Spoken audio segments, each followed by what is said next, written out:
অবশেষে অবসান হলো প্রতীক্ষার। এবার পঞ্চম বাংলাদেশি হিসেবে বিশ্বের সর্বোচ্চ শৃঙ্গ মাউন্ট এভারেস্ট জয় করেছেন চট্টগ্রামের ছেলে বাবর আলী। রোববার বাংলাদেশ সময় সকাল 8:30টায় এভারেস্টের চূড়ায় ওঠেন তিনি। বেস ক্যাম্প টিমের বরাতে এই তথ্য নিশ্চিত করেছেন অভিযানের প্রধান সমন্বয়ক ফরহান জামান। হিমালয়ের শীতধার চূড়া জয়ের জন্য বাবর আলী রওনা দিয়েছিলেন 1 এপ্রিল। চূড়াটি পর্বতের 15,500 ফুট ওপরে। সকাল 8:30টায় সেখানে তিনি বাংলাদেশের পতাকা ওড়ান। এদিকে বেস ক্যাম্পের ম্যানেজার এবং আউটফিট মালিকের বরাতে বাবরের সংগঠন ভার্টিক্যাল ড্রিমার্সের পক্ষ থেকে ফেসবুকের এক পোস্টে বলা হয়েছে, সৃষ্টিকর্তার কৃপায় এবং লাখো শুভাকাঙ্ক্ষীদের দোয়ায় প্রকৃতি মাতা বাবরকে ক্ষণিকের জন্য স্থান দিয়েছেন নিজের চূড়ায়। খানিক আগে বেস ক্যাম্প ম্যানেজার এবং আউটফিট মালিক আমাদের এই তথ্য নিশ্চিত করেছেন।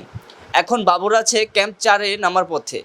ওই ডেড জোনে যোগাযোগ সম্ভব নয়, তাই অভিযানের ছবি পেতে সময় লাগবে। গত এক দশকে হিমালয়ের নানা পর্বত জয় করেছেন পেশার চিকিৎসক বাবর আলী।